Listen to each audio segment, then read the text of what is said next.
Article 152 कहता है कि question standing to corroborate evidence of a relevant fact admissible when a witness whom it is intended to corroborate gives evidence of any relevant fact, he may be questioned as to any other circumstances which he observed at or near the time or place at which such relevant fact occurred. If court is of the opinion that such circumstances, if proved, would corroborate the testimony of the witness as to the relevant facts. अब ये है कि देखें, अगर कभी भी कोई witness आता है एविडेंस बॉक्स के अंदर और वो अपनी एक स्टेटमेंट रिकॉर्ड कराता है, एक तो हो गया वो फैक्ट जिसके बारे में वो अपनी स्टेटमेंट रिकॉर्ड करा रहा है, केस से रिलेटेड अपनी जो है वो स्टेटमेंट देगा कि मैं गया, मैंने ये देखा, ये देखा, ये देखा। अब क्या है कि कोर्ट चाहती है कि इसकी ये जो स्टेटमेंट है वो कॉर्पोरेट भी होनी चाहिए, कि भाई जो है वो क्या वाकई ये बंदा वहां मौजूद था, उसकी प्रेजेंस को कंफर्म करने के लिए। क्योंकि कभी कभी देखें, अगर हम वर्बली कोई स्टेटमेंट कोई भी मतलब वाक्य पढ़ लेते हैं तब भी वो हमें याद हो जाता है और हम एज इट इज जाके बता सकते हैं। लेकिन अगर हम वहां प्रेजेंट होंगे तो हमें सर्कमस्टेंसेस भी मालूम होंगे कि यहाँ क्या हो रहा था और वहां क्या हो रहा था। जैसे मिसाल के तौर पर अगर कोई रेलवे ट्रैक के ऊपर कोई इंसिडेंट होता है तो पूछा जा सकता है कि उस वक्त कौन सी रेल जो है वहां से गुजर रही थी, या रेलवे ट्रैक के इर्द गिर्द अगर कोई शॉप्स वगैरह हैं या कोई ऐसी चीज है, मतलब जो जिस जगह पर वाकया हुआ है उस सर्कमस्टेंसेस के बारे में भी क्वेश्चन पुट अप किया जा सकता है for the purpose of corporation. अगर कॉर्पोरेशन चाहती है, कोर्ट को कहीं डाउट क्रिएट हो रहा है कि ये तो तोते की तरह पढ़ के बता रहा है, बिल्कुल एक एक लाइन, ये नहीं बता रहा कि वहां पर और भी कोई उसकी डिटेल्स नहीं बता रहा।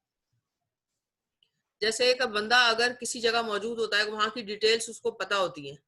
जैसे अगर कोई किसी जो है वो, अगर हम पार्क की बात करें, पार्क के अंदर अगर आप जाते हैं, वहां की डिटेल्स आपको पता होती है, कहाँ से गेट निकलता है, किस तरह से जाते हैं अंदर, कितनी दूर जाकर के कौन सी जगह आती है बैठने की, या फिर आपको पता होता है कि कितने उसके अंदर जो है वो बने हुए हैं, बैठने की स्पेस किस तरफ से है, क्या है, झूले कहाँ लगे हुए हैं। तो ये चीजें जो है कॉर्पोरेट करती हैं। अगर आप किसी जगह जाते हैं तो वहां की डिटेल्स आपको जरूर जरूर पता होती हैं। आप ना चाहते हुए भी इर्द गिर्द देखते हैं और वहां की डिटेल्स आपके जहन में रह जाती हैं, और अगर वहां पर कोई ऐसा वाकया हो जाता है तो फिर तो वो बिल्कुल नक्श हो जाता है जहन में पूरा डिटेल। अच्छा, अब ये 152 जो आर्टिकल है वो ये कह रहा है कि अगर कोर्ट चाहे कि भाई कॉर्पोरेशन हो इसकी स्टेटमेंट की, इसने जो स्टेटमेंट दी है क्या ये वाकई ये वहां मौजूद था भी सही, या इसने एवं तोते की तरह रट के बता रहा है ये, तो ऐसा क्वेश्चन जो रिलेवेंट हो और कॉर्पोरेशन के लिए पूछा जाए वो एडमिसेबल है। उससे कोर्ट जो है वो क्रॉस एग्जामिनेशन के अंदर मना नहीं कर सकती, क्योंकि ऑब्वियसली कॉर्पोरेशन करने की कोशिश तो सिर्फ और सिर्फ डिफेंस काउंसिल करेगा या फिर कोर्ट कोशिश करेगी। बाकी प्रोसिक्यूशन साइड तो उसको टच भी नहीं करेगी, वो तो सीधी स्टेटमेंट लेंगे और बस खत्म बात। ठीक है, इस तरह का अगर कोई क्वेश्चन जो डिटेल्स के बारे में हो, उस सर्कमस्टेंसेस के बारे में हो और उसका पर्पस कॉर्पोरेशन हो, तो कोर्ट जो है उसको अलाउ करेगी और ऐसा सवाल बिल्कुल जो है एडमिसेबल है। अब जो है 153 हमारा जो आर्टिकल है ये कहता है कि दो स्टेटमेंट्स अगर एक दूसरे के साथ कनेक्टेड है, यानी एक स्टेटमेंट ऐसी जो उसने पहले दिया और एक दूसरी वो दे रहा है, तो उन दोनों को कार्बोरेट करने के लिए अगर दोनों कनेक्टेड हैं तो प्रीवियस स्टेटमेंट के बारे में भी सवाल किया जा सकता है। Former statement of a witness may be proved to corroborate later testimony as to same facts. In order to corroborate the testimony of a witness, any former statement made by such witness relating to the same facts at or about the time when fact took place or before any authority legally competent to investigate the fact may be proved।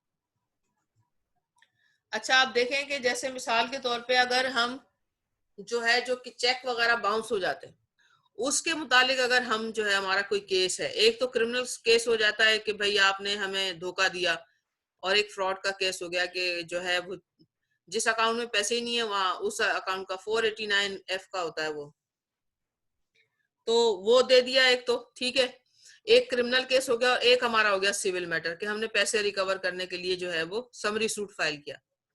अब अगर एक शख्स ने, मतलब जाहिर सी बात है कि दोनों केसेस एक दूसरे से रिलेटेड है, एक उसी चेक की बात हो रही है, वहां भी हो रही है क्रिमिनल साइड के ऊपर अगर केस चल रहा है, और सिविल में अगर कोई रिकवरी का केस है तो वो भी सेम चेक से रिलेटेड है, सेम एविडेंस है।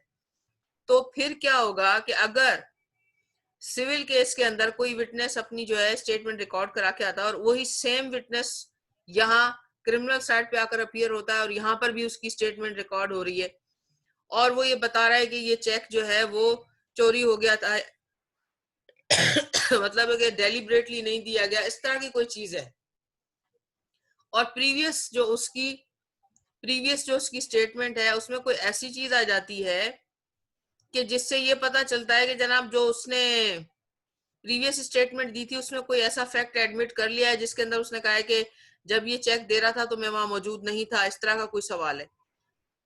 तो मुझे बाद में पता चला कि जनाब जब या फिर ये जब चेक चोरी हुआ मैं मौजूद नहीं था, मुझे बाद में मेरे जो है फ्रेंड ने बताया कि ये चेक चोरी हो गया, तो वो उसी स्टेटमेंट का हवाला देकर कि आपने जब वो कोर्ट में आप स्टेटमेंट दे रहे थे तो आपने एडमिट किया था कि आपको ये बात आपके फ्रेंड ने बताई, आपको खुद आप वहां मौजूद नहीं थे जब ये चेक चोरी हो गया था। तो इस तरीके से उस रिलेवेंट जो भी स्टेटमेंट है उसको कनेक्ट करके उसको जो है कॉर्पोरेट किया जा सकता है, यानी ऐसी स्टेटमेंट जो कनेक्टेड हो रिलेवेंट फैक्ट्स के साथ जो है वो उसका वास्ता, उसके बारे में सवाल किया जा सकता है कोर्ट में। यानी अगर मिसाल, या फिर अगर हम क्रिमिनल केस में देखें तो एक तो 162 की स्टेटमेंट एक 161 की हो गई, फिर कोर्ट में आ गया बंदा, अब बंदे से पूछ सकते हैं कि भैया आपने 162 की स्टेटमेंट ये बात लिखी थी और आपकी 161 की स्टेटमेंट में ये बात लिखी थी, तो ये बातें उससे इस चीज के बारे में सवाल किया जा सकता है ताकि उसकी स्टेटमेंट को कॉर्पोरेट किया जा सके या फिर उसके अंदर क्या सच्चाई है उसको सामने लाया जा सके।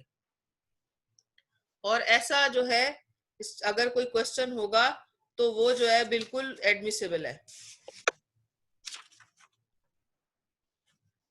अब हम आ जाते हैं 154 पे।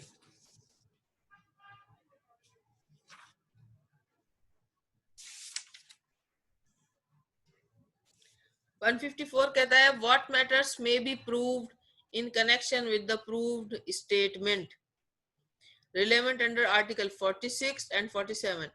Whenever any statement relevant under Article 46 or 47 is proved, all matters may be proved either in order to contradict or to corroborate it, or in order to impeach or confirm the credit of the person by whom it was made, which might have been proved if that person had been called as a witness and had denied upon the cross examination the truth of the matter suggested.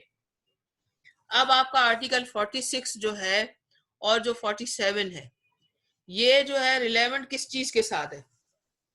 46 relevant है कि अगर कोई जो है बंदा dying declaration देता है, एक उसके साथ रिलेवेंट है, और उसके अंदर अच्छा 46 के अंदर डाइंग डिक्लेरेशन के अलावा भी बहुत सारी चीजें, यानी एक विटनेस कोई गुम हो जाता है, नहीं पेश हो पाता, तो उसकी एविडेंस, या फिर वो जिसकी जो है वो एविडेंस पुलिस वालों ने तो रिकॉर्ड कर ली लेकिन वो खुद फिजिकली नहीं प्रेजेंट हो सकता, इस तरह के सारे केसेस उसके अंदर आ जाते हैं।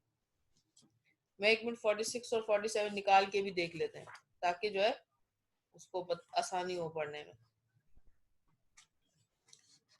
अच्छा जी,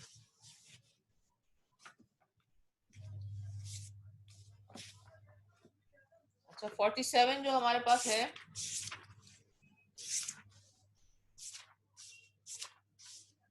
तो कमेंट्री इसलिए लिखते हैं चलो।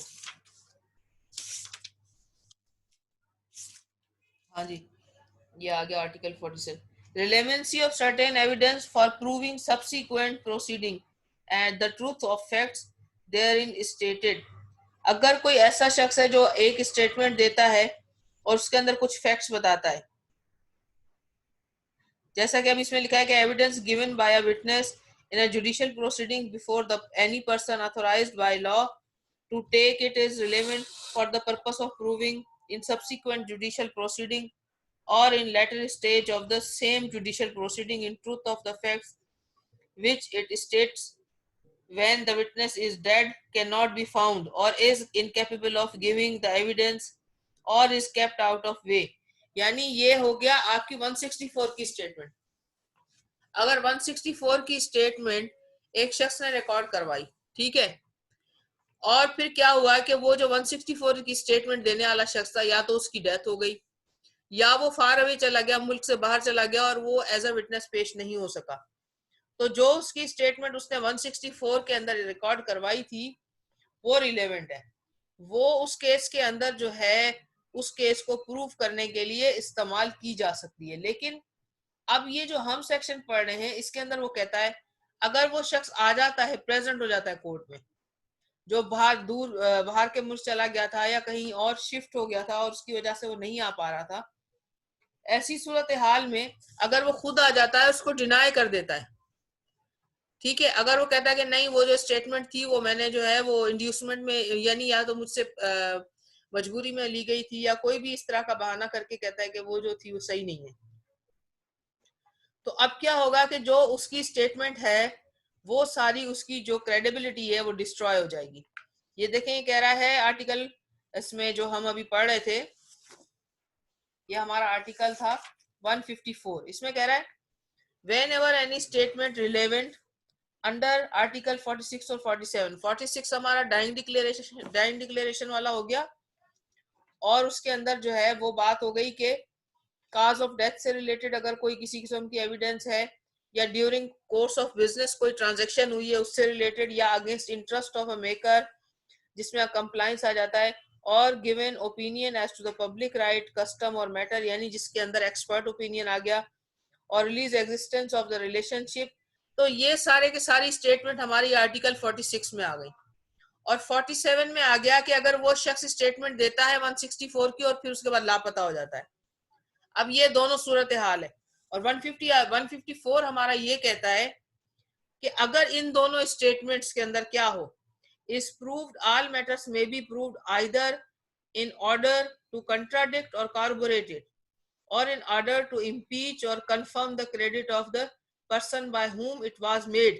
यानी अगर वो शख्स खुद आ जाता है जिसकी वो स्टेटमेंट है, जिसने वो 164 की स्टेटमेंट रिकॉर्ड कराई थी और गायब हो गया था, या ड्यूरिंग कोर्स ऑफ द जो है वो बिजनेस कोई ट्रांजैक्शन से रिलेटेड स्टेटमेंट थी या कोई एक्सपर्ट ओपिनियन था, जो भी था, अगर वो शख्स खुद आकर पेश हो जाता है कोर्ट के अंदर लेटर, यानी कि देर बदेर कभी भी वो आ जाता है, तो ऐसी सूरत हाल में जो स्टेटमेंट वो कोर्ट में रिकॉर्ड कराएगा ड्यूरिंग प्रोसीडिंग वो जो है इंपॉर्टेंट होगी, और जो उसकी प्रीवियस स्टेटमेंट है उसको अगर वो डिस्क्रेडिट करेगा तो वो डिस्क्रेडिट हो जाएगी, अगर वो उसको कॉर्पोरेट करेगा तो वो कॉर्पोरेट हो जाएगी, अगर वो उसको एक्सेप्ट करेगा तो वो एक्सेप्ट हो जाएगी। यानी जो उसकी प्रेजेंट सिचुएशन होगी उसको कोर्ट कंसीडर करेगी, प्रीवियस को फिर वो प्रीवियस की जो उसकी स्टेटमेंट है उसकी जो क्रेडिबिलिटी या उसकी जो इम्पोर्टेंस है वो खत्म हो जाएगी। जैसे इसमें अभी आगे फर्दर कहता है 154 में, in order to impeach or confirm credit of the person by whom it was made, which might have been proved if that person had been called as a witness and had denied upon the cross examination the truth of the matter suggested। यानी अगर उसकी सच्चाई से वो इनकार कर देता है, वो कहता है कि वो जो स्टेटमेंट थी वो सही नहीं थी, तो वो डिस्क्रेडिट हो जाएगी, अब उसकी इंपॉर्टेंस खत्म हो गई क्योंकि विटनेस खुद आ गया कोर्ट के अंदर। अगर वो विटनेस खुद नहीं आता तो उसकी प्रीवियस स्टेटमेंट क्या होती, वो कंसीडर होती। अब 154 में ये क्लियर कर रहा है कि अगर क्रॉस एग्जामिनेशन के अंदर उससे पूछा जाता है कि आपकी प्रीवियस स्टेटमेंट, आप अभी कोई दूसरी बात करें, तो जो आपकी प्रीवियस स्टेटमेंट थी क्या वो गलत थी, अगर वो कहता है हाँ वो गलत थी और उसके ट्रूथ से वो इनकार कर देता है और उसको कहता है कि जी वो स्टेटमेंट गलत थी, जो मैं अभी कह रहा हूँ वो ठीक है, तो उसकी बाद वाली स्टेटमेंट को कोर्ट कंसीडर करेगी। ये 154 क्लियर हुआ आपको? अच्छा जी, अब हमारा आ गया रिफ्रेशिंग मेमोरी। हमारा 155 जो हमारा आर्टिकल है वो कहता है कि जब कभी भी कोई विटनेस आएगा स्टेटमेंट देने के लिए, उसको अपनी मेमोरी रिफ्रेश करने का राइट है, वो मेमोरी रिफ्रेश कर सकता है। हो सकता है कि उसको वो बातें याद उस वक्त ना हो, काफी टाइम के बाद केस प्रोसीड हो, तो ऐसी सूरत हाल में वो अपनी मेमोरी रिफ्रेश कर सकता है, अपनी प्रीवियस स्टेटमेंट को पढ़ सकता है, उसे देख सकता है। A witness may, while under examination, refresh his memory by referring to any writing made by himself at the time of the transaction concern which he is questioned, or so soon afterwards that the court consider it likely that the transaction was at that time fresh in his memory. Number two, the witness may also refer to any such writing made by any other person and read by the witness within the time aforesaid if when he read it he knew it to be correct.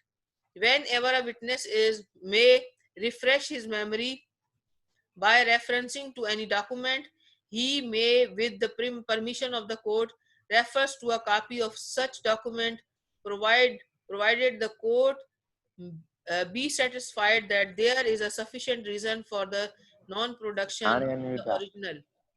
And number four, an expert may refresh his memory by referencing to professional treatise. अब इसमें कह रहा है कि अगर कोई आ जाता है एक्सपर्ट ने, अब देखें एक्सपर्ट ओपिनियन देने आते हैं, डॉक्टर्स आते हैं, या फिर केमिकल एग्जामिनर अगर कभी कभी आता है तो वो, या हैंड राइटिंग एक्सपर्ट को बुलाया जाता है।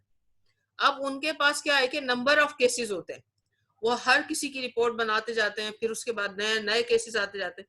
तो जब कभी भी वो कोर्ट में आएंगे और अगर किसी डॉक्यूमेंट को वो रेफर करना चाहेंगे तो उनको उसकी कॉपी प्रोवाइड की जाएगी और वो उनको दिखाया जाएगा, जिसको देखकर वो अपनी मेमोरी रिफ्रेश करेंगे और उसके बारे में वो उसको रेफर कर सकते हैं उस डॉक्यूमेंट को, और उसका हवाला दे सकते हैं।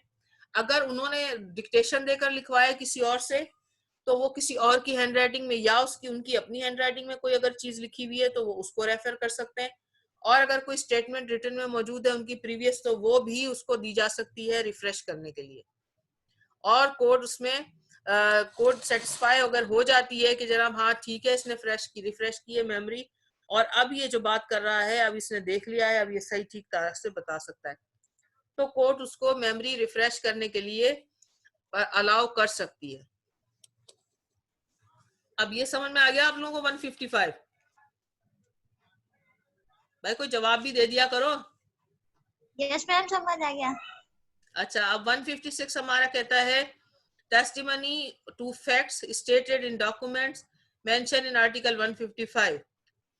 A witness may also testify to fact mentioned in any such document as is mentioned in article 155. अब देखिए 155 में हमने पढ़ा कि कोई एक्सपर्ट ओपिनियन है, अगर उसने जैसे मेडिकल की वो डॉक्टर साहब आते हैं तो वो अगर उन्होंने पोस्टमार्टम रिपोर्ट दी है या इंजरीज से रिलेटेड कोई सर्टिफिकेट दिया है, या हैंडराइटिंग एक्सपर्ट आता है तो उसने जो रिपोर्ट दी है वो हो गई।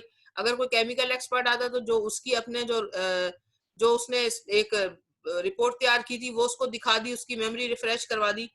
तो अब जब वो स्टेटमेंट अपनी रिकॉर्ड करवाएगा उसी डॉक्यूमेंट से रिलेटेड, तो फिर क्या होगा कि उसमें फिर उसकी जो है किसी एक्सक्यूज को एक्सेप्ट कोर्ट नहीं करेगी।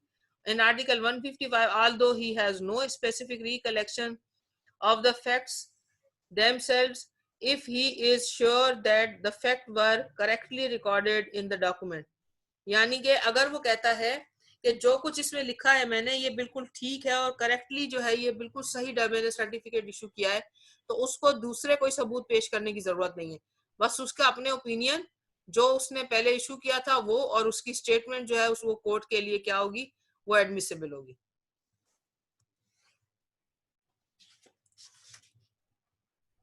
अब हमारे पास है 157, right of adverse party as to the writing used to refresh the memory. Any writing referred to under provision of the two last proceeding articles, ये सारे दरअसल आर्टिकल एक दूसरे के साथ पढ़े जाते हैं, ये अलग नहीं पढ़ सकते हम इनको, ठीक है। लास्ट प्रीसीडिंग आर्टिकल्स में must be produced and shown to the adverse party if he requisited. Such party may, if he please, cross-examine the witness thereupon. यानी जो डॉक्यूमेंट या जो अगर कोई एक्सपर्ट ओपिनियन है वो या फिर जो है वो अगर उसकी अपनी हैंड राइटिंग के अंदर कोई लेटर लिखा हुआ है वो, या उसने कोई ट्रांजैक्शन लिखी है, कोई चेक है, कुछ भी है, जो भी डॉक्यूमेंट है या हैंड राइटिंग है, जब कभी भी रिफ्रेश मेमोरी करने के लिए उसे हम दिखाएंगे और वो उसको एग्जिबिट करेगा, तो अदर साइड को भी हमें वो डॉक्यूमेंट दिखाना है। यानी डिफेंस काउंसिल को भी राइट है कि वो उसी डॉक्यूमेंट को दोबारा देख सके, और डिफेंस काउंसिल को ये भी राइट है कि वो उसी डॉक्यूमेंट के ऊपर उससे क्रॉस कर सके। ठीक है, जो हमने लास्ट दो प्रीसीडिंग सेक्शन पढ़े यानी 155 और 156, उसके अंदर जो हमने पढ़ा कि जनाब उसको राइट है कि वो अपनी मेमोरी रिफ्रेश कर सकता है, अपनी हैंडराइटिंग दोबारा देख सकता है, या ये कि जो उसने रिपोर्ट दी है वो उसको देख सकता है।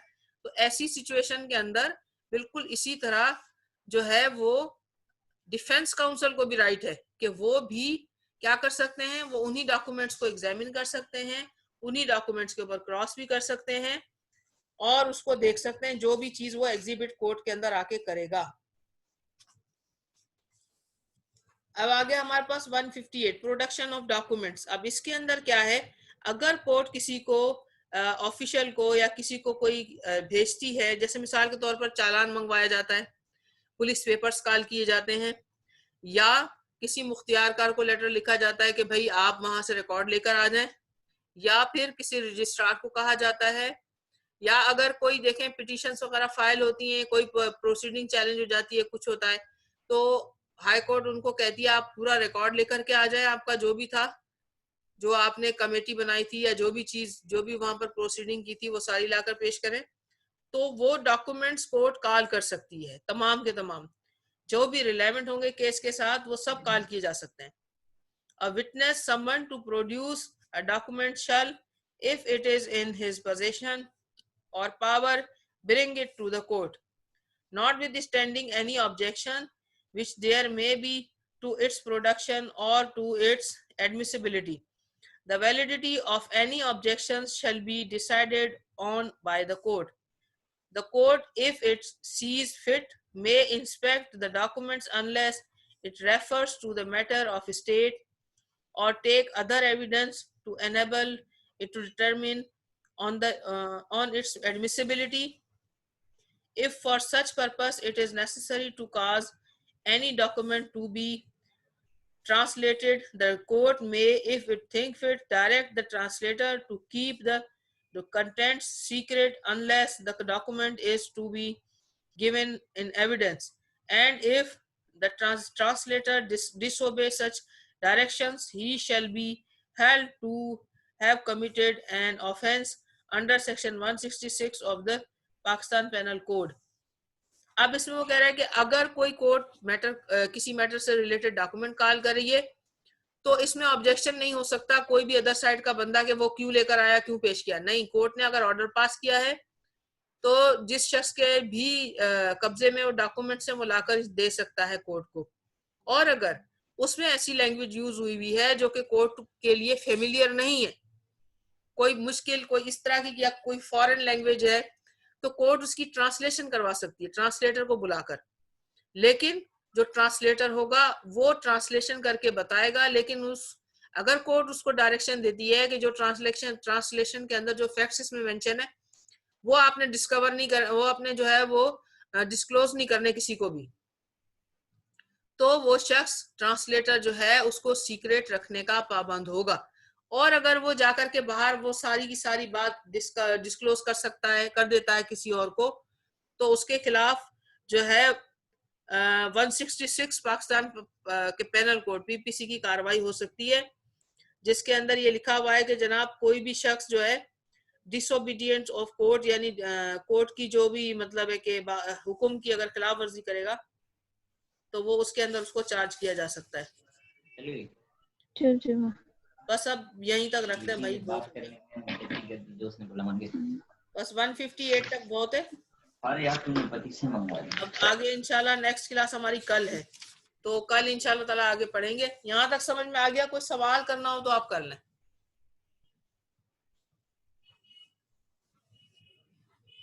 Any question? मैम कल छुट्टी नहीं है, 25 दिसंबर है। हाँ कल 25 दिसंबर है, सच्ची बात है, वाकई कल की तो छुट्टी है। यस यू आर राइट, कल की तो छुट्टी है। अब हमारी क्लास नेक्स्ट वीक होगी इंशाल्लाह ताला। नहीं अगर आप बोलो तो रख सकते हैं हम क्लास। नहीं मैम, छुट्टी है बस मैम। कि वे कल, हाँ तो अच्छी बात है, कल मेरा बर्थडे भी है, मैं सुकून से सो के उठूंगी भाई। सबकी छुट्टियां होगी, अच्छा, तुम्हारी छुट्टी खत्म कर दी, गलत बात है ये। स्कूलों की तो हो गई छुट्टियां, यूनिवर्सिटी की छुट्टी खत्म कर दी, क्या कर सकते हैं। वैसे होनी तो चाहिए भाई, हमारी भी गर्मी की जो उसकी सर्दियों की छुट्टियां होनी चाहिए, हमारी क्यों नहीं होती हैं? तो मैम आप नहीं लेंगे ना कल क्लास? हाँ हाँ बिल्कुल, कल की हम छुट्टी मारेंगे भाई। ओके सही है ma'am, okay ma'am, happy birthday in advance ma'am. हाँ थैंक यू वेरी मच। वो असली वाली कल है, वो असली जो होती है ना, जो मेरी ओरिजिनल डॉक्यूमेंट वाली, वो जो है वो तो पता नहीं कौन सी तारीख है, हाँ वो फरवरी की 1 तारीख है। रियल वाली जो है वो है वो कल। इंशाल्लाह फिर हमारा कोर्स इतना रहा भी नहीं है वैसे भी। अब रही कितने गए हमारे आर्टिकल, बस आज हमने पढ़ लिया 158, 164 तो है टोटल, 165 तो सेविंग्स का है, सेविंग क्लॉज है वो। इंशाल्लाह ताला फिर हम अगले हफ्ते लेंगे क्लास। किसी को कुछ पूछना हो, कोई बात तो बता दें, आप लोग बात कर लेते हैं, कोई डिस्कशन करनी हो।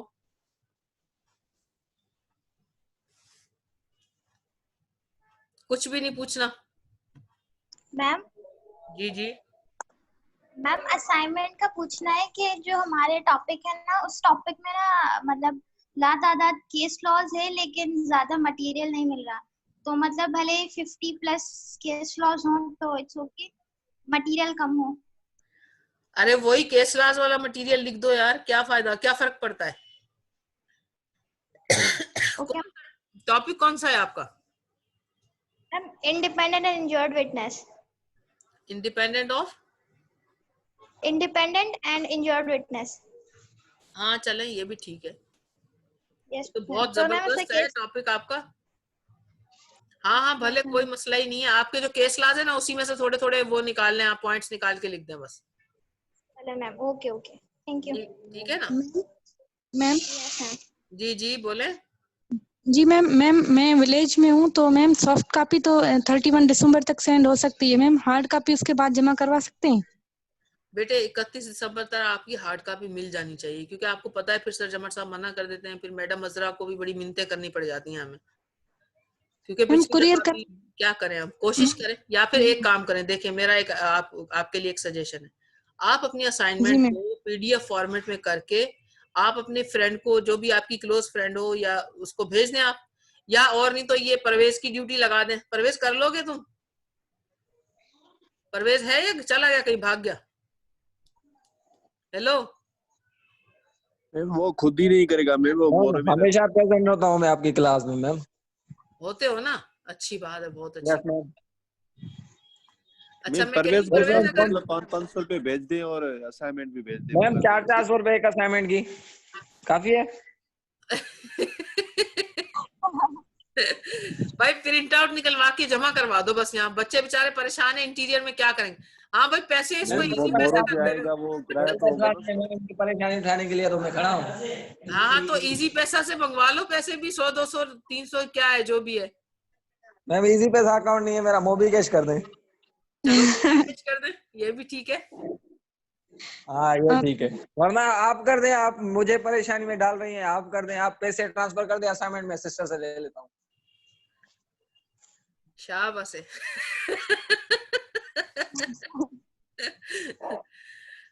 कोई इसमें मसला भी नहीं है, अगर मेरे किसी स्टूडेंट को कोई प्रॉब्लम है, और वो जाहिर है मेरे बच्चों की तरह है, अगर किसी के पास कोई इशू है ऐसा, आप मुझे भेज दो तो मैं इसके ऊपर बिल्कुल आपकी हेल्प कर सकती हूँ। कोई ऐसी बात नहीं, मैं प्रिंट आउट निकलवा के जमा करवा दूंगी।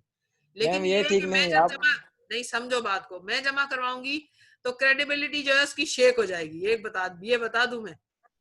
वो मैडम मैम अजरा आपको बोलेगी। कहना था, मैम आपको कहना था कि मेरे बच्चों परेशान ना हो, आप असाइनमेंट ही सबमिट ना करवाओ, मार्क्स दे दूंगी। बेटा ऐसा अगर मैं करूं, मैं कर तो दूं, लेकिन आगे मुश्किलात आपके लिए ही आएंगी, क्योंकि वहां पर ये सारी आपकी जो असाइनमेंट्स हैं वो रिकॉर्ड के ऊपर रखी जा रही हैं लाइक एग्जाम कॉपी, तो फिर बड़ी मुश्किल हो जाएगी। मैम जी जी। मैम कुछ और टीचर्स हैं, उन्होंने तो मतलब उनकी जो डेडलाइन है वो जनवरी 10 जनवरी 12 जनवरी 16 जनवरी मतलब वहां तक है। तो मैम फिर आप कह रही हैं कि 31st तक एनी हाउ जमा करवानी है। बेटा वो ये असल में क्या है कि मैं जो है ना अपनी डिस्क्रिप्शन जरा कम ही इस्तेमाल करती हूँ इस मामले में। मैं नहीं चाहती कि आपके लिए फिर बाद में प्रॉब्लम्स क्रिएट हो मेरी वजह से। तो इसलिए 10 जनवरी तक उन्होंने कहा है, अल्लाह जाने कैसे कहा है। सर जमर साहब ने जो हमें डेट बताई थी पहले 24 बताई थी, तो मैंने आपको भी 24 बताई थी। अब सर्कुलर 31 का निकाला है उन्होंने, तो मैंने देखिए आपको कह दिया कि 31 तक जमा करवा दें। अब मैं अपनी तरफ से आपको कोई बात कह दूं फिर मसला हो जाए तो अच्छी बात नहीं है ना ये। तो मैं मैम फिर आप भी तो सर से बात करें कि देखें मैम सब टीचर्स ने हमें असाइनमेंट अभी दिए हैं और इतनी सडन मतलब एक 15 दिनों में 7-8 असाइनमेंट एक एक टीचर की 2-2 3-3 असाइनमेंट्स दिए हैं। कैसे दे सकते हैं? मटेरियल भी इतना मुश्किल से है कि गाँव में। आप कोशिश करके मेरी वाली 31 तक भेज दो, ठीक है।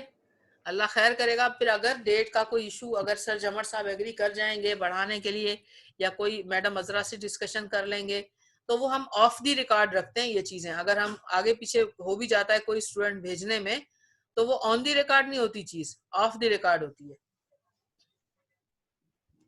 ये साथ आपको थैंक्स कह रही हूं मैं, thanks for wishing happy birthday, ठीक है। मैम आपकी बर्थडे है आज? आज नहीं है यारो, कल है। आज तो है नहीं। वो मुझे छुट्टी की बात याद दिलाई ना, तो मुझे वो भी याद आ गई साथ में। इसलिए वैसे ये बड़ा अच्छा काम है, छुट्टी वाले दिन बंदे को सहूलत से पैदा होना चाहिए।